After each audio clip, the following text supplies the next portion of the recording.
أما بعد فأعوذ بالله من الشيطان الرجيم بسم الله الرحمن الرحيم ويل لكل همزة لمزة الذي جمع مالا وعدده يحسب أن ماله أخلده كلا لينبذن في الحطمة وما أدراك ما الحطمة نار الله الموقدة التي تطلع على الأفئدة إنها عليهم مؤصدة في عمد ممددة صدق الله العظيم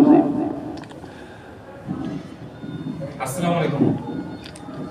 ওয়ালাইকুম আসসালাম। আমরা আজকে যে সূরা সম্পর্কে আলোচনা শুনব এটা পবিত্র কোরআনের মানে ক্ষুদ্র পরিসরের যে সূরাগুলো আছে একে তো ক্ষুদ্র পরিসরের আবার ছোট ছোট ক্ষুদ্র আকৃতির আয়াত বিশিষ্ট সূরাগুলোর মধ্যে থেকে একটি, সেই সাথে আমাদের পরিচিত সূরা, অর্থাৎ আমরা সাধারণ মানুষ যারা নামাজে যে সূরাগুলো পাঠ করে থাকি ওর মধ্যে থেকে সূরা হুমাযা এটা একটি সূরা। তো এই সূরা আমাদের কাছে সূরা হুমাযা নামেই পরিচিত। এছাড়াও এর আরেকটি নাম হচ্ছে সূরাতুল লুমাযা, সূরাতুল হুতামা। আর সাধারণ মানুষের কাছে আরো পরিচিত হচ্ছে ওয়াইলুল লিকুল্লি হুমাযাতিল লুমাযা সূরা।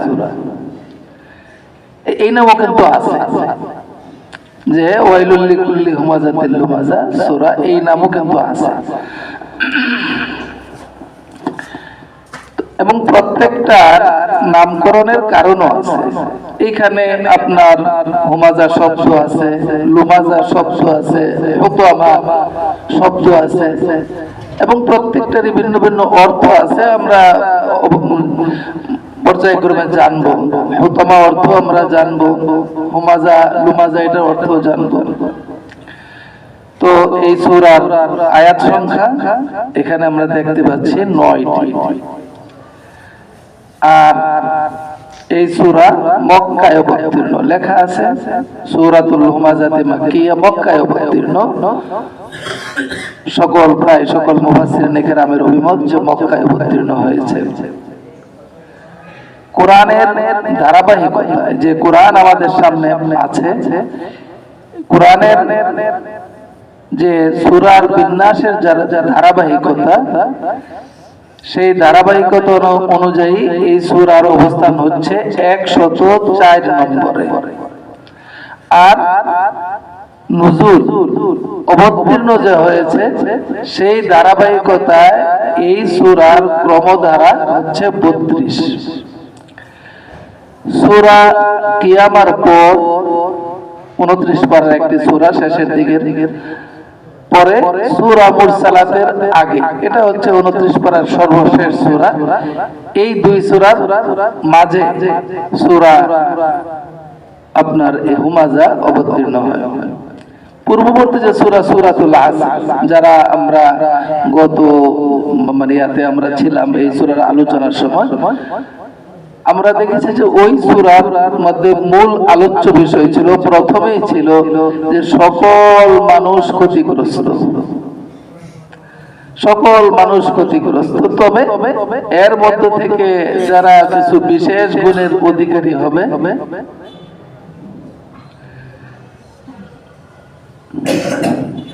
এর মধ্যে থেকে যারা কিছু বিশেষ গুণের অধিকারী হবে তারা কেবলমাত্র এ থেকে রেহাই পাবে, না হলে সকল মানুষ ক্ষতিগ্রস্ত। তো ওই সূরায় সকল মানুষের ক্ষতিগ্রস্ত হওয়ার আলোচনা করছে। আর এই সূরার মধ্যে বিশেষ এক ত্রুটি, বিশেষ ধরনের ত্রুটি যাদের মধ্যে থাকবে তারা চরম ক্ষতিগ্রস্ত, এই আলোচনা হয়েছে। এই সূরার সবাবে নুজুল অর্থাৎ অবতরণের যে প্রেক্ষাপট, সেটা হচ্ছে যে আপনারা জানেন মক্কার যে মুশরিকদের যে নেতারা, মুশরিকরা, বিশেষভাবে তাদের নেতৃস্থানীয় যারা ছিল, রাসূল আকরাম সাল্লাল্লাহু তাআলা আলাইহি ওয়াসাল্লামকে বিভিন্নভাবে কষ্ট দিতে তারা বিন্দু পরিমাণ ত্রুটি করে নাই। সব ধরনের মানে কষ্ট দিছে। তাদের একটা কষ্টের মানে অর্থাৎ নির্যাতনের একটা পন্থা এই ছিল, রাসূল আকরাম সাল্লাল্লাহু আলাইহি ওয়াসাল্লামকে সরাসরি সামনে এসে গালমন্দ করত, তিরস্কার করত, আবার আড়ালে দোষ ত্রুটি কুৎসা রটনা করে বলে বেড়াবে। আমরা যদি কষ্ট না হয় আমাদের, তাহলে আমি অনুরোধ করব যে আমরা একটু আগায় বসি। আমাদের উপস্থিতি বেশি দেখানোর দরকার নাই, বরং আমাদের মজলিসটা যেন সাহাবায়ে কেরামের মজলিসের মতো হয়। মাশাআল্লাহ। সাউন্ডটা একটু কমাই দিলে বলুন। আচ্ছা আচ্ছা,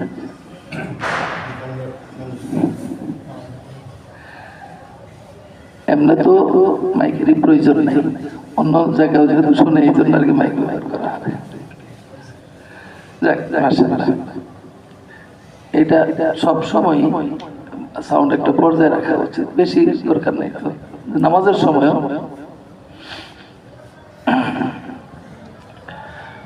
তো আমরা আজকে অন্যান্য সময় আমরা পুরা সূরার অর্থটা আগে জেনে নিতাম, আজকে ওটা জানবো না। আজকে শুধু প্রথম আয়াতটাই আমরা জানবো অর্থ, এবং আল্লাহ পাক যদি হায়াত দেন সামনের জুমায় পুরাটাই হবে এবং পুরাটা নিয়ে আলোচনা হবে।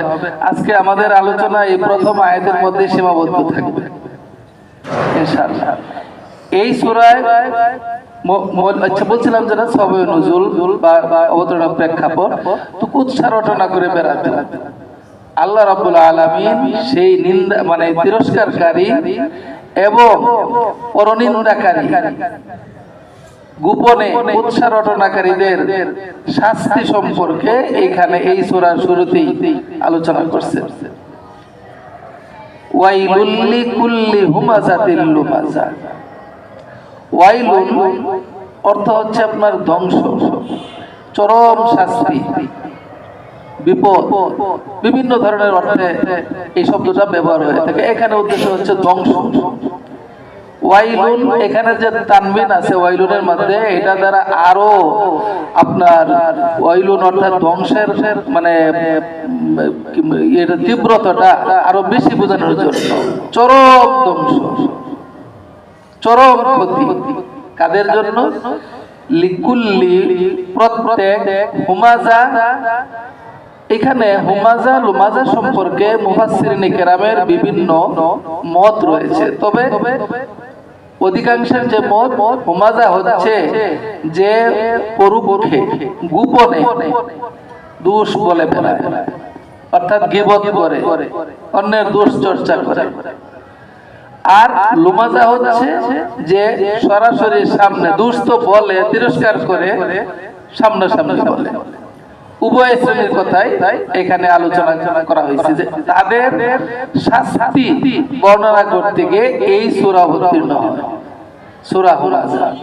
তো এখন মুফাসসিরিনে কেরামের এর মধ্যে মতভেদ রয়েছে যে যারা করতো ত্রুটি মানে কুৎসা রটনা করতো, তিরস্কার করতো, তার মধ্যে বিশেষভাবে উল্লেখযোগ্য ছিল ওয়ালিদ বিন মুগীরা, উমাইয়া বিন খালদ, আখনাস বিন শারিক এরা। তো কেউ বলছেন যে মানে এই তিনজনের যে নাম, কেউ বলছেন যে তার প্রেক্ষিতে এটা অবতীর্ণ হয়, কেউ অন্যের কথা বলছেন, কেউ অন্যের কথা বলছেন।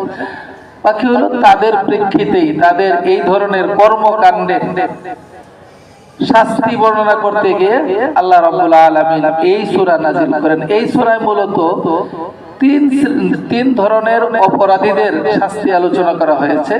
তার মধ্যে একটা হচ্ছে যারা নাকি আপনার প্রকাশ্যে দোষ বলে, তিরস্কার করে, দোষ বলতে দোষ না তারপরেও বানিয়ে দোষ বলে তিরস্কার করে, গোপনে দোষ বলে, গীবত করে। আর হচ্ছে যারা লোভী হয়ে মাল জমা করে কুক্ষিগত করে তাদের। তো এই প্রথম আয়াতের মধ্যে যে দুইটি বিষয় আলোচনা হয়েছে, দুইটি ত্রুটির কথা মানুষের, তন্মধ্যে থেকে একটি সম্পর্কে শুধু আমাদের আলোচনা হবে আজকে। আর লুমাজা থেকে পরেরটা হচ্ছে ইনশাআল্লাহ আল্লাহ পাক যদি হায়াতে রাখেন, সুস্থ রাখেন, তৌফিক দেন, আগামী জুমা ইনশাআল্লাহ। তো এখন এই যে লিকুল্লি হুমাজাতিল লুমাজা, এটা তো অবতীর্ণ হয়েছে তাদের ত্রুটি, তাদের শাস্তি বলার জন্য, কিন্তু মানে তাদের শাস্তি বলার জন্য বলতে ওই প্রেক্ষিতে অবতীর্ণ হয়েছে। কিন্তু কোরআনের যে আয়াতগুলো কোনো অবস্থার প্রেক্ষিতে কোনো ঘটনাকে কেন্দ্র করে অবতীর্ণ হয়, ওই হুকুমটা কেবলমাত্র ওই ঘটনার সাথে বা ওই ব্যক্তির সাথে বিশেষিত নয়। এটা উসুলে তাফসীরের একটা মূলনীতি হচ্ছে যে কারোর অবস্থার প্রেক্ষিতে কোনো ঘটনাকে কেন্দ্র করে কোনো আয়াত অবতীর্ণ হয়, কিন্তু এই হুকুম সকলের জন্যই প্রযোজ্য। যার মধ্যেই এই ত্রুটি পাওয়া যাবে তার জন্যই এই হুকুম হবে, বরবাদী তার জন্য। এখানে তো আপনার যারা ছিল তারা ছিল মুশরিক, কিন্তু কোন মুসলমানের মধ্যে যদি নাকি আপনার এই ত্রুটি পাওয়া যায় তাহলে এই ধমকি তার জন্য। তো আমরা আজকে কেবলমাত্র আমাদের আলোচনা এটার মধ্যে সীমাবদ্ধ রাখতে চাচ্ছি এই জন্য যে আমরা নিজেরা একটু চিন্তা করি যে এই যে অন্যের অগোচরে আড়ালে দুশ্চর্চা, দুষ বলা, এইটা আমাদের মধ্যে আছে কিনা? এইটা আছে, আমাদের সবার মধ্যে আছে। আমি কথা বলতেছি, আমি মুক্ত না, সবার মধ্যে আছে। তবে আমাদের আলোচনা হওয়া দরকার, মুজাকারা হওয়া দরকার। কারণ এটা যদি আলোচনা হয় তাহলে এটার ভয়াবহতাটা শুনলে অন্তত কিছুদিন নিজেকে আপনার বিরত রাখা যায়। এই জন্যই দ্বীনি বিষয়ে আলোচনার ক্ষেত্রে আল্লাহ পাক কোরআনে বলেন ওয়াযাক্কির, রাসূল সাল্লাল্লাহু আলাইহি ওয়াসাল্লামকে বলেন আপনি বারবার স্মরণ করেন, বারবার স্মরণ করেন। ফাইন্না যিকরা তানফাউল মুমিনিন, এই জিকির করানো, স্মরণ করানো মুমিনদের উপকারে আসবে। দেখেন দ্বীনি মজলিসে বসা প্রয়োজন কেন? অনেক বিষয় আছে যে আমরা নিজেরা জানি। এই যে মাহফিল হয়, তাফসীরের মজলিস হয়, হ্যাঁ আপনার ওই যে জুমার দিন মানে বৃহস্পতিবার দিন রাত্রে মানে সবগুজরি পয়েন্টে বয়ান হয়, বিভিন্ন মসজিদে বয়ানে বসা উচিত আমাদের। কেন? এই জন্য বসা উচিত যে আমি একটা বিষয় জানি, আমি একটা বিষয় জানি, কিন্তু জানি তো ঠিক আছে, কিন্তু দেখা যায় যে ওই আমার জানাটাই আমাকে আমলের জন্য উদ্বুদ্ধ করতে পারে না। কিন্তু যখন আমি ওখানে বসবো, মনোযোগ দিয়ে শুনবো, তখন আমার মনে একটা ধাক্কা লাগবে, আমি তো জানি কিন্তু আজকে তো বিষয়টা অন্যরকম মনে হইল।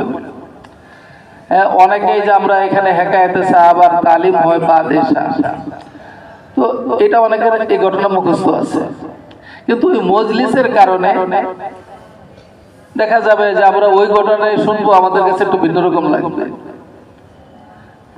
মনের অবস্থার কারণে। কারণ আমি জানি একরকম ভাবে জানি, কিন্তু এখন নামাজ পড়ছি মাত্র, নামাজ পড়ার পর আমি বসলাম, তো মনটা একটু অন্যরকম। যখন নাকি সাথে সাথে ঘটনা শুনবো, তো আমার অন্তরে ভিন্ন একটা প্রতিক্রিয়া হবে ইনশাআল্লাহ। এই জন্য দ্বীনি মজলিস গুলোতে, দ্বীনি মাহফিল গুলোতে আমাদের শরীক হওয়া দরকার এবং কিছু পাওয়ার আশা।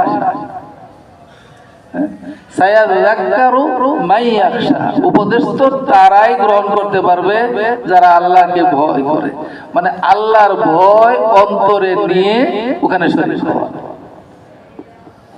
আমলের নিয়তে। সেখান থেকে যা সংগ্রহ করতে পারবো সেটার উপর নিজে আমল করব, এই নিয়ত নিয়ে যাও। তো যাই হোক, যে কথাটা আমাদের আলোচনায় আসছে যে আমাদের মাঝে এই ত্রুটি আছে কিনা। আল্লাহ রাব্বুল আলামিন কিন্তু অন্য জায়গায় ভালোভাবে মুমিনদেরকে উদ্দেশ্য করে সতর্ক করছেন এ থেকে বেঁচে থাকার জন্য। এবং আমাদের কারোর জন্য এই গীবত, অন্যের দোষ বলা, এটা যেন না হয়, এর আগে আল্লাহ তাআলা আরো 2টা ব্যারিকেড দিয়েছেন। ওই 2টা যদি নাকি শুরুতেই যদি নাকি সতর্ক হয়ে যায়, তাহলে আর এই পর্যন্ত যাবে না। ইয়া আইয়ুহাল্লাযীনা আমানু ইজতানিবু কাসীরাম মিনাজ যন্ন, ঈমানদারদেরকে সম্বোধন করে আল্লাহ পাক বলছেন, ইজতানিবু কাসীরাম মিনাজ যন্ন, এই খামাখা মানুষের সম্পর্কে ধারণা করা থেকে বিরত থাকো, ধারণা করো না। মনে করেন রাত্রিবেলা একজন লোক যাচ্ছে, পুরুষ মানুষ যাচ্ছে, রাত্র বাজে আপনার 2টা, আরেকজন মহিলা তার সাথে যাচ্ছে বোরকা পরা। এখন আমাদের এখানে দেখলে ব্যাপারটা কি, হুজুর রাত্রিবেলা ওনার স্ত্রী হতে পারে, ওনার বোন হতে পারে, ওনার মা হতে পারেন, অসুস্থ, রিক্সা নাই, এইভাবে হেঁটে হেঁটে যাচ্ছেন, তাদের কত পেরেশানি এটা আমাদের জানা আছে। আমি না মুসলমান, আমাকে তো আল্লাহ পাক এই কথা বলেছেন, ইজতানিবু কাসীরাম মিনাজ যন্ন, অন্যের সম্পর্কে খামাখা ধারণা করা থেকে নিজেকে বিরত। হ্যাঁ হ্যাঁ হ্যাঁ, নিজেকে বিরত রাখো। আল্লাহ পাক বলে দিচ্ছেন, ইন্না বাযান্নি ইসম, দেখো তোমরা ধারণা তো করো, অনেক ধারণা দেখা যায় একদম মোহিত হয়, গুনাহ হয়ে থাকে। তুমি ধারণা করো একটা, আসলে মূল বিষয় হচ্ছে আরেকটা। এই যে বলছিলাম যে আল্লাহ পাক ব্যারিকেড দিয়েছেন আগেই, গীবত করার আগে 2টা ব্যারিকেড দিয়েছেন যে ধারণাই করো না। হাদিস শরীফে রয়েছে, তোমরা মুমিনদের সম্পর্কে ভালো ধারণা রাখো, ভালো ধারণা রাখো। 2 রকম হতে পারে, একটা বিষয়ের 2টা সাইড রয়েছে। তো আমরা ব্যাখ্যাটা ভালো করি না, এটা না, মনে হয় এই ধরনের কিছু ভালো ব্যাখ্যা, এটা রাসূল সাল্লাল্লাহু আলাইহি সাল্লাম নিজে বলেছেন, যুন্নু বিল মুমিনিনা খায়রা, মুমিনদের সম্পর্কে ভালো ধারণা পোষণ করো। তো এই ব্যারিকেড, এটাও যদি অতিক্রম হয়ে যায়, নিজেকে রাখা সম্ভব হয় না, তাহলে ওয়ালা তাজাসসু, আচ্ছা ঠিক আছে, যাও কারোর দোষ অন্বেষণ করো, ধারণা তো করছো, এখন কি ঘটনাটা কি ঘটলো, তাহলে আচ্ছা কিছু জানতে পারছেন নাকি? দরকার নাই তো, দরকার নাই। আমি যে আজকে আরেকজনের দোষ অন্বেষণ করতে যাব, দুনিয়াতে জমিনের উপর বর্তমানে যারা আছে, কেউ বুকে হাত দিয়ে দাবি করতে পারবে আমি দোষমুক্ত? কি বলে পারবে? একজনও নাই। এখন কেন কথাটা গত এই আপনার মজলিসেও মনে বলছিলাম, গত শুক্রবারে বা আগে কখনো বলছি, সেটা হচ্ছে এখন, মানে এখন না, আম্বিয়া কেরাম আলাইহিস সালামের পর দুনিয়াতে এমন কেউ যায় নাই যে সম্পূর্ণ নিষ্পাপ ছিল, একজনও না। বলবেন সাহাবায়ে কেরাম, তাদের সম্পর্কে তো আল্লাহ পাক কোরআনে বলেছেন, রাদিয়াল্লাহু আনহুম ওয়া রাদু আন, আল্লাহ তাআলা তাদের উপর রাজি হয়ে গেছে, সন্তুষ্ট হয়ে গেছে, তারাও আল্লাহর প্রতি সন্তুষ্ট। কোরআনই তো বলছে, তাহলে তারা না, সাহাবায়ে কেরামও মাসুম না, নিষ্পাপ না, তারা হচ্ছেন মাহফুজ। মাসুম আর মাহফুজের মধ্যে পার্থক্য হচ্ছে, মাসুম হচ্ছে নিষ্পাপ, যাদের কোনো গুনাহই নাই, গুনাহ হয় নাই তাদের। আল্লাহ রাব্বুল আলামিন তাদেরকে সম্পূর্ণ নিষ্পাপ রেখেছে। আর সাহাবায়ে কেরামের গুনাহ হয়ে গেছে, কিন্তু রাসূল আকরাম সাল্লাল্লাহু তাআলা আলাইহি ওয়াসাল্লামের সাহচর্য লাভের কারণে দুনিয়াতে থাকতেই তারা নিজেদের গুনাহ ক্ষমা করে নিয়েছে। এই জন্যই আল্লাহ পাক বলেছেন রাদিয়াল্লাহু আনহু, আল্লাহ পাক তাদের প্রতি সন্তুষ্ট হয়ে গেছে। বলার উদ্দেশ্য হচ্ছে যে কেউই আমরা দোষ মুক্ত না, দোষের ঊর্ধ্বে কেউ নাই। যেহেতু দোষের ঊর্ধ্বে কেউ নেই, তাহলে আমি আরেকজনের দোষ নিয়ে টানাটানি করতে যাব কেন? আরেকজনের দোষ খুঁজতে যাব কেন? এই অধিকার তো আমাদেরকে কেউ দেয় নাই। শরীয়ত তো আমাদেরকে এই কথা বলে নাই যে তার দোষ বের করো, কি আছে না আছে, বরং নিষেধ করা হয়েছে দোষ খোঁজার ক্ষেত্রে। আর যারা নাকি দোষ গোপন করবে, তাদের জন্য সুসংবাদ আছে। হাদিস শরীফে আছে, মান সাতারা মুসলিমান সাতারাহুল্লাহু লাহু ফিদ দুনিয়া ওয়াল আখিরাহ। কেউ যদি কোনো মুসলমানের দোষ গোপন করে, দোষ আছে জানে, খামাখা বইলা বেড়ায় না, দরকার নাই, বরং কোথাও আলোচনা হইলে আর রাখেন তো ভাই, গোপন করে, তো আল্লাহ রাসূল সাল্লাল্লাহু তাআলা আলাইহি ওয়াসাল্লাম বলেন যে একজন মুসলমানের দোষ যদি গোপন করে, ঢেকে রাখে, তাহলে সাতারাহুল্লাহু ফিদ দুনিয়া ওয়াল আখিরাহ, দুনিয়াতে আল্লাহ পাক তার দোষ গোপন রাখবেন, আর যেদিন নাকি সব দোষ প্রকাশ হয়ে যাবে সেদিনেরও জিম্মাদারি আল্লাহ পাক নিচ্ছেন যে আখিরাতেও দোষ গোপন রাখবেন। আল্লাহ পাক নিজের জিম্মায় যদি আখিরাতে দোষ গোপন রাখেন, তাহলে বলেন তো কি অবস্থাটা হবে ইনশাআল্লাহ। যদি আমরা অন্যের দোষ, দুনিয়াতে মানুষের দোষ যদি গোপন রাখতে পারি, তাহলে তো এই সৌভাগ্য আমাদের নসিব হবে ইনশাআল্লাহ। কাজেই আমরা অন্যের দোষ গোপন রাখার জন্য চেষ্টা করব ইনশাআল্লাহ। এরপর আল্লাহ পাক বলেন এই দুই ব্যারিকেড, এই দুই ব্যারিকেড যদি নাকি হয়ে যায়, সাবধান করেছেন, ওয়ালা ইয়াগতাব বাবুকুম বাবা, তোমরা একে অপরের গীবত করো না। বুঝছো ঠিক, জানছো, কইজা পাইছো, কিন্তু এটা অন্যের কাছে বইলো না। ওয়ালা ইয়াগতাব বাবুকুম বাবা, তোমাদের প্রত্যেকের জন্য দোষ বলে যেন না বেরায়। শাস্তির কথাও বলে দেওয়া হয়েছে, আইয়ুহিব্বু আহাদুকুম আন ইয়াকুলা লাহমা আখিহি মাইতান ফাকারিহতুমুহু, তোমাদের কেউ কি পছন্দ করবে অন্য তার মৃত ভাইয়ের গোশত খাইতে? তো তার মানে গীবতের মানে ভয়াবহতাটা কতটুকু, যে মৃত ভাইয়ের গোশত খাওয়া যেমন, অন্যের দোষ বলাটা তেমন। আসলে গীবতের যে লাভগুলো আছে না, গীবতের যে লাভগুলো আছে, এই লাভগুলো জানলে আমাদের সহজ হবে গীবত থেকে বেঁচে থাকা। লাভ বলতে বলছেন তো, আমরা তো লাভ মনে করি তো করি গীবত, মানে যে গীবতের যে ভয়াবহ ক্ষতি, এটা যদি আমাদের স্মরণ থাকে তাহলে আমাদের জন্য অনেকটা সহজ হবে।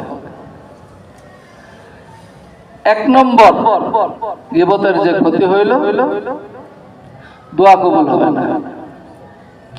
আমরা তো দেখেন দোয়া কবুল না হওয়া, মুমিনের দোয়া কবুল না হওয়া, গীবতের মধ্যে যদি লিপ্ত থাকে, অন্যের দুশ্চর্চায় আড়ালে দোষ বলায় যদি লিপ্ত থাকে, তাহলে এক নম্বর ক্ষতি হইল দোয়া কবুল হবে না। কান্নাকাটি করে দোয়া করে যাচ্ছে আল্লাহর কাছে, কিন্তু কোনো লাভ হলো না। এসে অনেকে বলি আমরা যে হুজুর একটু দোয়া করেন, দোয়া তো আপনি করবেন, আপনি করেন। দোয়া তো অনেক করতেছি, কিন্তু কোনো লাভ হয় না। লাভ হয় না কেন? আসল জায়গায় তো গলত, আসল জায়গায় তো গলত, যে আমি অন্যের গীবত দুশ্চর্চায় লিপ্ত আছি, আবার আল্লাহর কাছে চাইতেও আছি। অন্যের দুশ্চর্চার মাধ্যমে তো আল্লাহ তাআলাকে আমি চরম অসন্তুষ্ট করে ফেলছি, তো আল্লাহকে অসন্তুষ্ট করে তার কাছে এবার চাইতেছি যে আমাকে দেন, আমাকে দেন, কিভাবে সম্ভব? নেক আমলের সওয়াব বিনষ্ট হয়ে যায়। নেক আমলের সওয়াব, অনেক নেক আমল করেছি, রোজা, নফল নামাজ, এটা সেটা, গীবতের কারণে সব শেষ হয়ে যাবে। যেমন আগুন যেরকম নাকি লাকড়িকে জ্বালিয়ে শেষ করে দেয়, এরকম শেষ হয়ে যাবে। পাশাপাশি দেখা যায় যে এই নেক আমারটা তো নষ্ট হয়ে যাবে, আমল নামা থেকে মুছে যাবে, কিন্তু নষ্ট হয়ে যাবে কোথায়? যার গীবত করা হচ্ছে তার আমল নামায় চলে যাবে। আচ্ছা, কোন গীবত মানুষে কার করে? যারে দেখতে পারে না, যার প্রতি অসন্তুষ্ট, যার প্রতি ক্ষুব্ধ, তারই তো গীবত করে না। একজনের সাথে খুব বন্ধুত্ব আছে, তার দোষ বলবে, বরং যদি নাকি কেউ বলে তাহলে আরো ডাইকা রাখতে চেষ্টা করবে, প্রতিবাদ করে। এই যে আপনার বর্তমানে আমাদের এখানে নির্বাচন আসছে, যে নেতারে পছন্দ করে ওই নেতার দুষ্কি বলবে, ওই নেতার পক্ষে তো স্লোগান দিবে, হ্যাঁ আমাদের অমুক নেতার চরিত্র ফুলের মতো পবিত্র, এই হ্যাঁ কোনটা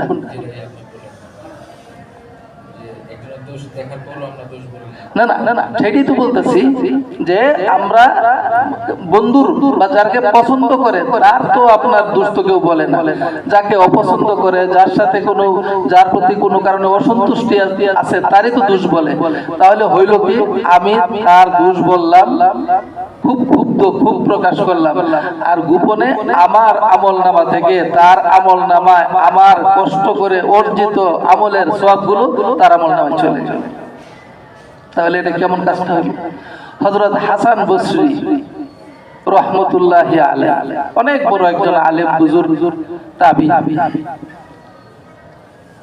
একজনে ওনার মানে দোষ বলছে, ওনার খাদেম হুজুরকে এসে বলছে, হুজুর অমুকে তো আপনার এই দোষ বলছে, এই বলছে আপনার সম্পর্কে। তো আল্লাহ পাক ওনাকে সম্পদও দিয়েছিলেন। তো উনি খেজুরের বাগান থেকে একটা খুব ভালো বড় খেজুরের কাঁদি একটা ই করে পাকা বলছে যে ওনার কাছে পাঠায় দাও, পৌঁছানোর ব্যবস্থা করো, বলো যে হুজুর একটু মেহরবানি করে আপনি একটু হাদিয়াটুকু একটু গ্রহণ করবেন। এখন খাদেম বলতেছে যে হুজুর উনি তো আপনার দোষ বলছে, আপনি ওনার জন্য হাদিয়া পাঠাচ্ছেন? বলছে হ্যাঁ, উনি আমার দোষ বলে নাই, উনি আমার যে কল্যাণ করছে, উনি আমার যে উপকার করছে, এটা দুনিয়াতে কোন ছেলে পিতার জন্য করে না, পিতা ছেলের জন্য করে না, আর পরে গেলে তো করবেই না। এইরকম উপকার উনি আমার করছে। তো কাজেই উনি আমাকে যে উপকার করছে সেই তুলনায় আমি ওনার যে হাদিয়া পাঠাচ্ছি ওনার জন্য, এটা তো একেবারে খুবই নগণ্য। তুমি যাও ওনার কাছে পৌঁছে দিয়ে আসে। আপনারা বুঝতে পারছেন বিষয়টা? ওনার জন্য হাদিয়া পাঠাইছে, কারণ উনি তো ওনার গীবত করে ওনার সবগুলো সওয়াব দিয়া দিছে হাসান বসরি রহমতুল্লাহ আলাইহি। আর এটার বিনিময়ে উনি যে খেজুর দিছে, খেজুরের কি মূল্য আছে? ইমামে আজম আবু হানিফা রহমতুল্লাহি আলাইহি ওনার এলাকায় ওই যুগের আরেকজন প্রসিদ্ধ ইমাম, বড় আলেম আসছিলেন, হযরত সুফিয়ান সাউরি রহমতুল্লাহি আলাইহি। তো আমাদের যেমন নাকি অভ্যাস আছে না যে আমাদের এলাকায় একজন আলেম আছে, বাইরের থেকে আরেকজন আলেম আসলো, তো এমনি তো আমাদের কাছে বড় এনে খুব বড় আলেম, তারপরে বাইরের থেকে যখন আরেকজন বড় আসে তখন ওনার সম্পর্কে জানার আগ্রহ হয়েছে, আসলে উনি কোন পর্যায়ের আলেম, কি বলেন? এটা আছে না এরকম এখন বর্তমানে, যে আমরা তো হুজুরের খুব সম্মান করি, ভক্তি করি, কিন্তু আসলে আমাদের হুজুরের দূর কত দূর দূর মানুষ থাকে। ওই যুগেও ছিল। হযরত সুফিয়ান সাউরি রহমতুল্লাহ আলাইহি ওই এলাকায় আসার পরে ওনাকে জিজ্ঞেস, হুজুর মানে আবু হানিফা রহমতুল্লাহ আলাইহি ইমামে আজম উনি মানে কেমন মানুষ?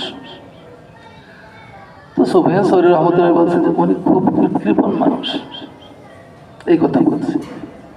এখন এই কথা বলাতে মানুষের মনে খটকা লেগে গেছে, কারণ ইমামে আজম আবু হানিফা রহমতুল্লাহ আলাইহি পুরা এলাকায় অত্যন্ত দানশীল হিসাবে প্রসিদ্ধ ছিলেন।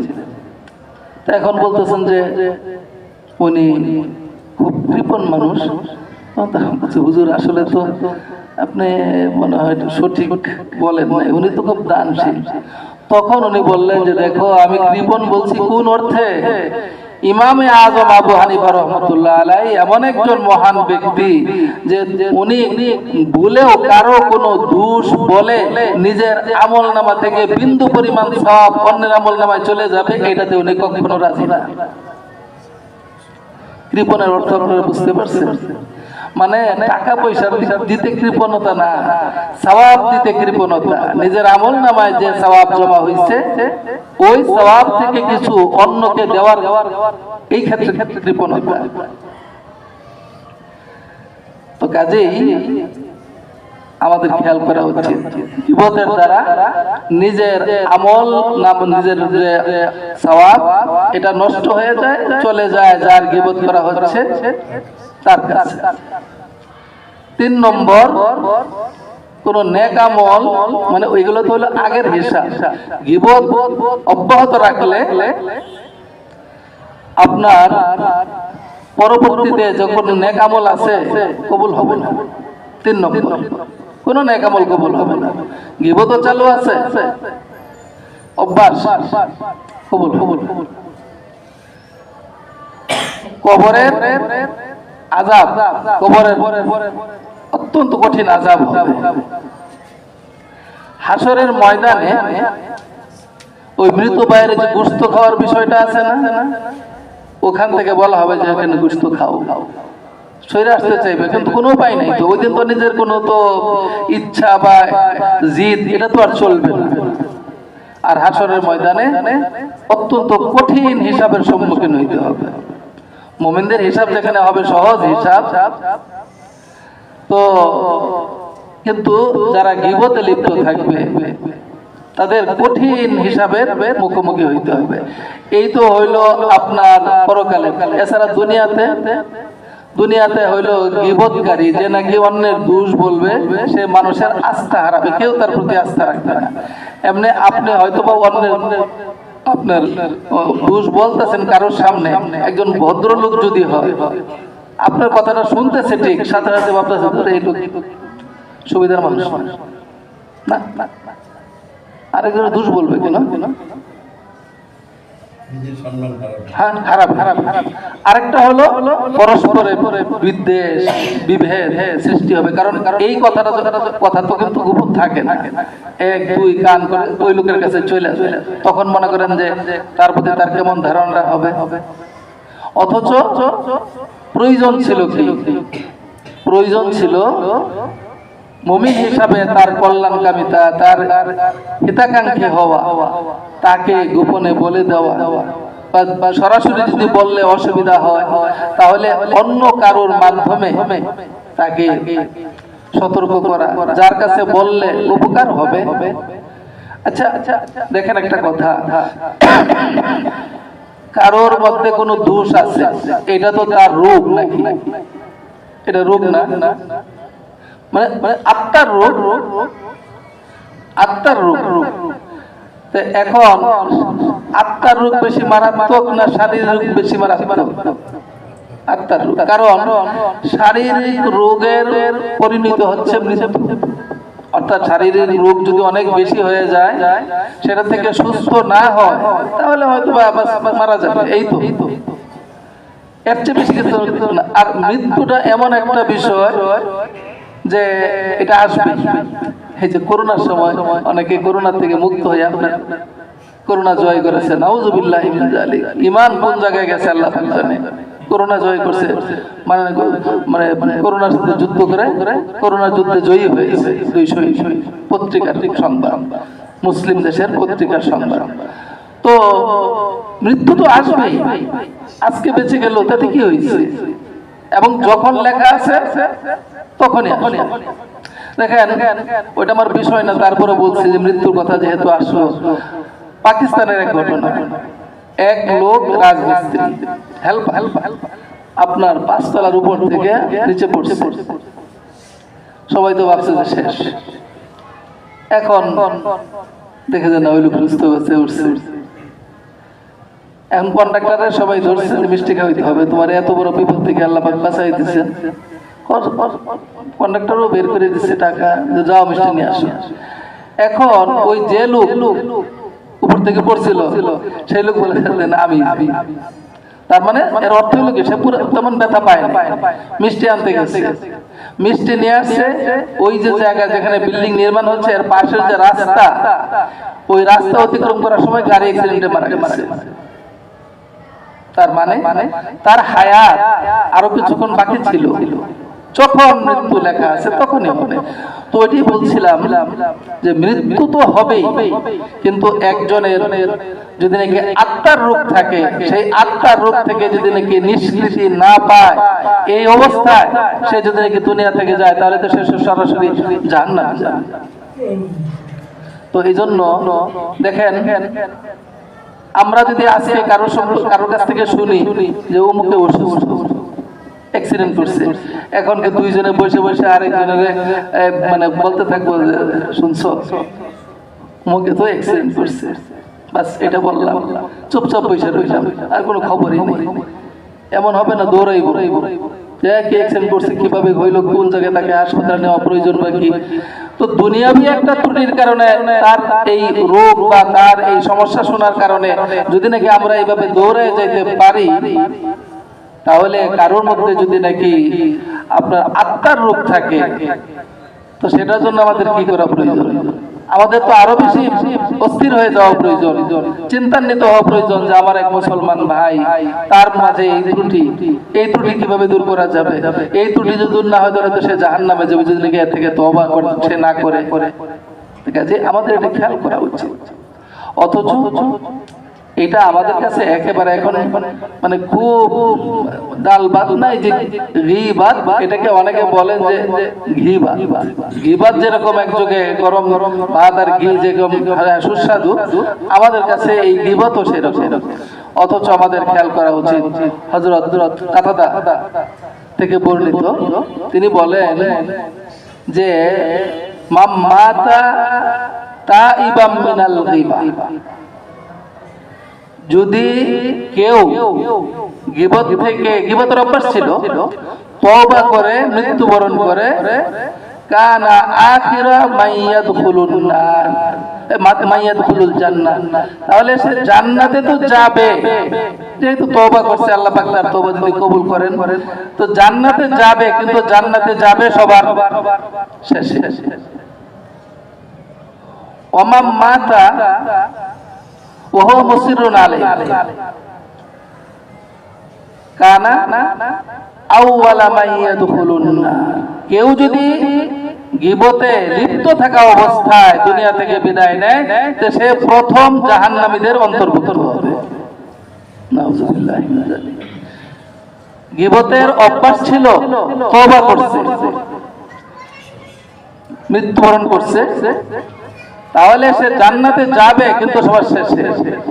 কিন্তু এই অভ্যাস নিয়ে যদি নাকি মৃত্যুবরণ করে, সে যারা নাকি জাহান্নামে প্রথমে প্রবেশ করবে, তাদের অন্তর্ভুক্ত হবে। নাউযুবিল্লাহি মিন যালিক। রাসূল সাল্লাল্লাহু আলাইহি ওয়াসাল্লাম আমাদেরকে সতর্ক করেছেন, আল গীবাতু আশাদ্দু মিনাজ জিনা,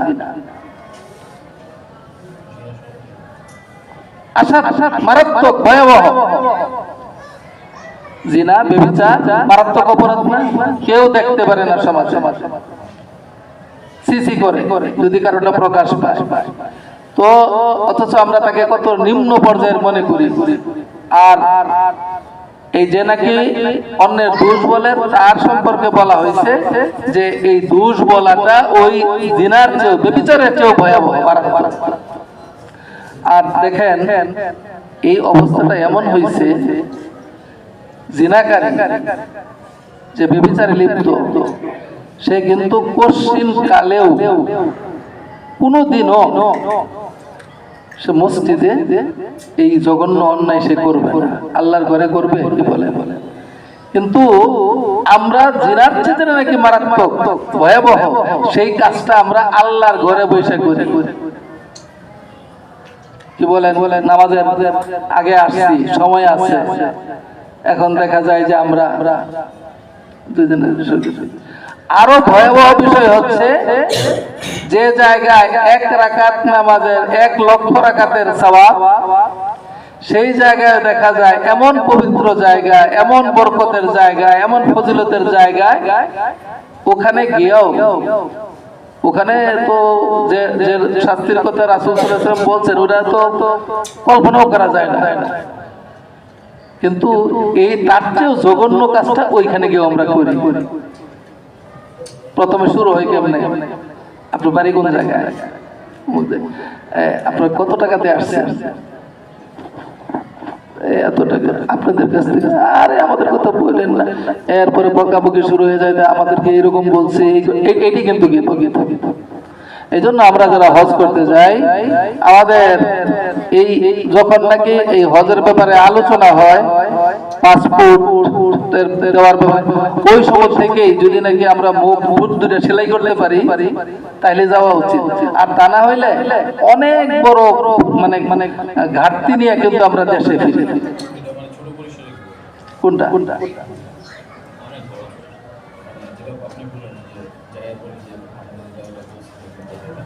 জঘন্য। এই জন্য আমাদের সকলেরই খেয়াল করা উচিত, গীবত কেবলমাত্র আপনার কথার মাধ্যমেই হয় না, ঠিক আছে? কথার মাধ্যমেই হয় না। গীবত শুধুমাত্র কথা, মুখের ইশারা ইঙ্গিতের মাধ্যমেও গীবত হয়। হ্যাঁ, একজন মানে কারো কোনো একটা ত্রুটি, মনে করেন টুপিটা এরকম ভাবে রয়েছে, এটা একটা হাস্যকর বিষয় না? তো এখন আপনি কথা হাসছেন, গীবত কিন্তু এটাও গীবত। হ্যাঁ, কেউ আপনার মানে হাঁটার একটু সমস্যা, মানে পা খাটো বা সে ওরকম করে হাঁটে, আপনিও একটু অনুকরণ করে দেখাইলেন না, হাসতেছেন। একজন কারোর শারীরিক কোনো ত্রুটি নিয়ে কথা বলা, হযরতে আয়েশা সিদ্দিকা রাদিয়াল্লাহু তাআলা আনহা একবার রাসূল আকরাম সাল্লাল্লাহু তাআলা আলাইহি ওয়াসাল্লামের কাছে, ওখানে হযরত সুফিয়া রাদিয়াল্লাহু তাআলা আনহা উম্মুল মুমিনিন ছিলেন, তো চলে যাও বলছেন, ইয়া রাসূলুল্লাহ কত বেটি খাটো। তো রাসূল আকরাম সাল্লাল্লাহু আলাইহি ওয়াসাল্লাম, আয়েশা তুমি গীবত করলে? আয়েশা রাদিয়াল্লাহু তাআলা আনহা বলেন, ইয়া রাসূলুল্লাহ আমি তো অন্যায় কিছু বলি নাই, সত্যটাই বলছি, সে খাটো না। বলছে দেখো, অন্যের কোন এমন ত্রুটি যেটা তার সামনে বললে সে মনে কষ্ট পাবে, এমন কথাটাই আড়ালে বলা হচ্ছে কিছু। তুমি এই কথাটা কেন বললে তুমি এই কথা? দেখেন, কারোর শারীরিক যে কোনো ধরনের ত্রুটি, এটা বলাটা আড়ালে বলাটা কি বলতে হবে? যে কোনো ধরনের ত্রুটি, কেউ একটু বেশি লম্বা, দেখেন কারো লম্বা হওয়ার ক্ষেত্রে, কারোর খাটো হওয়ার ক্ষেত্রে, কারোর কালো হওয়ার ক্ষেত্রে, কারোর ফর্সা হওয়ার ক্ষেত্রে, নাক চ্যাপ্টা, নাক উঁচা, ঠোঁট একদম বড়, ঠোঁট ছোট, অর্থাৎ যত চোখগুলো একদম বড়, আবার চোখ একদম মনে গর্তে ঢুকে গেছে, দাঁতগুলো একদম উঁচা, যাই, অর্থাৎ যে কোনো ধরনের ত্রুটি থাকুক, এটার মধ্যে বান্দার কি কোনো আপনার আছে, দখল আছে? কেউ যদি বান্দার দখল থাকতো তাহলে কেউ কোনো ত্রুটি যুক্ত অবস্থাকে পছন্দ করতো না, কেউ করতো না। তো কাজেই আমাদের সবার খেয়াল করা উচিত, হ্যাঁ, সবার খেয়াল করা উচিত। এই জন্যই রাসূল আকরাম সাল্লাল্লাহু আলাইহি সাল্লাম উম্মতকে সতর্ক করেছেন, মান কানা ইউমিনু বিল্লাহি ওয়াল ইয়াউমিল আখির ফালইয়াকুল খায়রান আও লিয়াসমুত, যে আল্লাহ এবং পরকালের উপর বিশ্বাস রাখে তার জন্য কর্তব্য হচ্ছে যে সে যে কথা বলে কল্যাণের কথা বলবে অথবা চুপ থাকবে, বকবক করার দরকার নাই। কারণ এমনি কল্যাণের কথা ছাড়া কোনো কথা শুরু করলে দেখা যাবে ওখানে আপনার দূর চলে আসবে। শয়তান তো আপনার অনেক বুদ্ধিমান, আপনাকে যে বা আমাদেরকে যে এই গীবতের মধ্যে লিপ্ত করবে, সরাসরি এখানে বসায় গীবত শুরু করাই দেওয়া হবে, এটা না। ও অনেক দূর থেকে, তার তো পরিকল্পনা, সুদূর প্রসারী পরিকল্পনা, কি কথা কিভাবে বলাইতে হবে, কোনটার পর কোনটা। এরপরে দেখা যাবে যে এমন ভাবে জমাই দিবে গীবতের মধ্যে, কথাবার্তা শেষ করার পর গিয়ে ধারণা হবে যে আমরা তো গীবতের মধ্যে লিপ্ত হয়ে গেছি।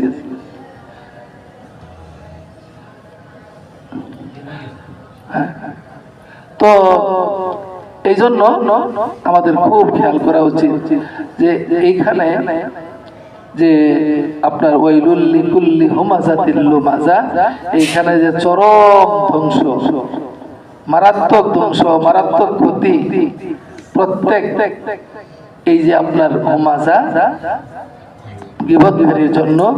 তো এইটা থেকে কিন্তু আমরাও মুক্ত হব না যদি আমরা নিজেদেরকে সতর্ক মানে নিজেরা সতর্ক যদি না হই, নিজেদেরকে যদি নাকি দূরে না রাখি।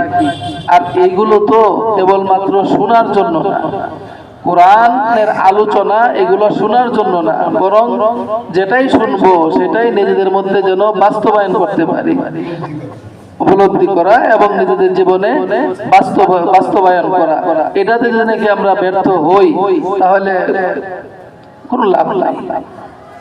দেখেন কঠিন শপথ নিতে হবে। হ্যাঁ হ্যাঁ তাহলে কিন্তু এর থেকে বাঁচাটা কিন্তু খুবই কঠিন, কঠিন। প্রতিদিন হিসাব নিতে হবে। হ্যাঁ হ্যাঁ, হযরত ওমর রাদিয়াল্লাহু তাআলা আনহু উনি তো তাকওয়ার যে করছেন যে আপনার তাকওয়া কি জিনিস, ওই যে আপনার কাটা যুক্ত জঙ্গলের মাঝখান দিয়ে রাস্তা দিয়ে চলছো কিনা, হ্যাঁ কিভাবে এক কাপড় চোপড় গুটে একদম। দেখেন আদ-দুনিয়া সিজনুল মুমিন, দুনিয়া মুমিনের জন্য জেলখানা। জেলখানার অর্থটা কি? জেলখানা মানে জেলখানা একদম কয়েদি যেমন নাকি সে, ঠিক তেমনি ভাবে মুমিনেরও ওইরকম দুনিয়াতে করার সুযোগ আছে, কিন্তু কথাটা বলছে কাকে? মুমিনকে। যে মুমিন, যার আল্লাহর উপর যার বিশ্বাস আছে, সে তো তার নিজের ইচ্ছায় করতে পারবে না। করতে গেলে আচ্ছা আমার ইসলাম কি বলে, ও এটা করা যাবে কি না? না। রাসূল আকরাম সাল্লাল্লাহু তাআলা আলাইহি ওয়াসাল্লাম যে বলেছেন, প্রশ্ন করেছিল ইবাদত করে তিনি আগাবেন কোন, মানে ইবাদত সবচেয়ে বেশি উপকারী, ইত্তাকিল মাহারিম তাকুন আবাদান নাস, তুমি হারাম কাজগুলো ছেড়ে দাও, তুমি সবচেয়ে বড় ইবাদতকারী হিসাবে সাব্যস্ত হবে। তো যাই হোক, আমরা আজকে এই যে আপনার সূরা হুমাযা যে প্রথম আয়াত সম্পর্কে সংক্ষিপ্ত আমরা আলোচনা শুনলাম। আমাদের কর্তব্য হবে এই অনুযায়ী আমাদের জীবনকে গঠন করার জন্য চেষ্টা করা। হ্যাঁ, তো এটা ওই যে উনি যে কথা বললেন ওই ভাই, যে আসলে একটু কঠিন, অবশ্যই কঠিন, তবে বান্দা যদি চেষ্টা করে আল্লাহ সহযোগ পক্ষ থেকে সাহায্য হবে। এবং আমরা যদি প্রতিদিন রাত্রে শোয়ার সময় হিসাব নেই যে আজকে কয়টা কি বোধ করছি, মানে বোঝা যাবে না কিন্তু রাতে কি কি কথা বলছিলাম কোন জায়গায়, ওই সময় যদি নাকি আল্লাহর কাছে তওবা করা হয়, ইস্তেগফার করে, আল্লাহ হয়ে তো গেছে, ইচ্ছা তো ছিল, আবার ওই সময় আল্লাহর কাছে নতুন করে অঙ্গীকার করা হয়, চাওয়া হয়, তৌফিক চাওয়া হয়, আল্লাহ আমি চেষ্টা করতেছি, আমাকে তৌফিক দাও, তাহলে ইনশাআল্লাহ অনেকটা আমাদের জন্য সহজ হয়ে যাবে। আল্লাহ রাব্বুল আলামিন আমাদের সকলকে তৌফিক দান করুন। তো আমরা সংক্ষেপে একটু দোয়া করে নেই। তো আমরা তো কাউকে তো দেখছি না, আমাদের নামাজের যে সেটা তো কাউকে দেখতেছি না। আমরা দুরূদ শরীফ পড়ি, আল্লাহুম্মা সাল্লি আলা মুহাম্মাদ ওয়া আলা আলি মুহাম্মাদ কামা সাল্লাইতা আলা ইব্রাহিম ওয়া আলা আলি ইব্রাহিম ইন্নাকা হামিদুম মাজিদ। اللهم بارك على محمد وعلى آل محمد كما باركت على إبراهيم وعلى آل إبراهيم إنك حميد مجيد. اللهم أنت السلام ومنك السلام تباركت ربنا وتعاليت يا ذا الجلال والإكرام. ربنا ظلمنا أنفسنا وإن لم تغفر لنا وترحمنا لنكونن من الخاسرين. ربنا لا تزغ قلوبنا بعد إذ هديتنا وهب لنا من لدنك رحمة إنك أنت الوهاب. يا حي يا قيوم يا حي يا قيوم برحمتك نستغيث. রব্বুল আলামিন মেহেরবানি করে আমাদের সকলকে আপনি মাফ করে দিন। ইয়া আল্লাহ, আমাদের এই কোরআনের মজলিসকে আপনি কবুল করে নিন। ইয়া আল্লাহ, কোরআনের মজলিসে আগত সকলকে আপনি কবুল করে নিন। রব্বুল আলামিন আমাদের জীবনের ভুল ত্রুটিগুলো ক্ষমা করে দিন। রব্বুল আলামিন নিজের গুনার জন্য আমরা লজ্জিত আল্লাহ, সকলে মিলে আল্লাহর কাছে তওবা করছি। আল্লাহ আমাদের তওবাকে আপনি মেহেরবানি করে কবুল করে নিন। রব্বাল আলামিন, দিনী আলোচনা হয়, মন একটু নরম হয়, আমরা খালি অন্তরে আপনার কাছে তওবা করি। রব্বাল আলামিন, পরবর্তীতে আবার শয়তানের ধোঁকায় পড়ে সেই তওবা থেকে ফিরে আসি, আবার তওবা করতে লজ্জা বোধ হয়, কোন মুখে আপনার কাছে বলবো। রব্বাল আলামিন, তারপর ফিরে আসি এই জন্য যে আমরা বিশ্বাস করি আপনি ছাড়া আমাদের তওবা কবুল করার মতো আর কেউ নেই, আমাদের গুনাহ ক্ষমা করার মতো আপনি ছাড়া আর কেউ নেই। রব্বাল আলামিন, ইয়া আরহামার রাহিমিন, আমাদের গুনাহ থেকে না থাকি ইয়া আল্লাহ, আমরা তো অনেক বড় গুনাহগার, অনেক গুনাহ হয়ে গেছে। আপনার উপরোক্ত রহমতের দিকে তাকে আমাদেরকে আপনি ক্ষমা করে দিন। আল্লাহ, আমাদের প্রত্যেকের মনের নেক মাকসাদ গুলো আপনি পূরণ করে দিন, সকলের প্রয়োজন গায়বী খাজানা থেকে পূরণ করে দিন। রব্বাল আলামিন, যতটুকু আলোচনা এখানে হলো ইয়া আল্লাহ, এর উপর সর্বপ্রথম আমাকে এবং আমাদের সকলকে পুরোপুরি আমল করার তৌফিক দান করুন। রব্বাল আলামিন, ইয়া আরহামার রাহিমিন, এই মসজিদ মাদ্রাসাকে আপনি কবুল করে নিন। আল্লাহ, আল ফারুক জামে মসজিদকে আপনি হেদায়েতের মারকাজ হিসেবে কবুল করুন। আল্লাহ, মসজিদের নির্মাণ কাজ চলছে, আল্লাহ ইয়া রাব্বাল আলামিন, ইয়া আরহামার রাহিমিন, এই নির্মাণ কাজ আল্লাহ শেষ না হওয়া পর্যন্ত কাজ অব্যাহত রাখার তৌফিক দান করুন। ইয়া আল্লাহ, এই নির্মাণ কাজের সাথে জড়িত ছিলেন ইঞ্জিনিয়ার নেহাল সাহেব, আল্লাহ কাজ শেষ হওয়ার আগেই আপনার ডাকে সারা দিয়ে উনি চলে গেছে। রব্বাল আলামিন, আমাদের জানা মতে অনেক ভালো মানুষ ছিলেন, আল্লাহ দুনিয়ার জীবনের ওনার ভুল ত্রুটিগুলো ক্ষমা করে দিয়ে আল্লাহ ওনাকে জান্নাতুল ফিরদাউস ইয়া রাব্বাল আলামিন, ইয়া আরহামার রাহিমিন, তেমনি ভাবে আমরা যারা হাজির হয়েছি, আমাদের আব্বা আম্মা ভাই বোন দাদা দাদি নানা নানি আত্মীয় স্বজন পাড়া প্রতিবেশী যারা আপনার ডাকে সারা দিয়ে আজ অন্ধকার কবরে শহীদ আছেন, রব্বাল আলামিন তাদের দুনিয়াজীবী জীবনের ভুল ত্রুটিগুলো ক্ষমা করে দিয়ে রব্বাল আলামিন তাদের সকলকে জান্নাতুল ফিরদাউস দান করুন। রব্বাল আলামিন, সকল মুমিন মুমিনাতকে আপনি ক্ষমা করে দিন। ইয়া আল্লাহ, তাদেরকেও আপনি জান্নাতুল ফিরদাউস দান করুন। রব্বির হামহুমা কামা রব্বায়ানি সগীরা, رب ارحمهما كما ربياني صغيرا سبحان ربك رب العزة عما يصفون وسلام على المرسلين والحمد لله رب العالمين آمين برحمتك يا أرحم الراحمين.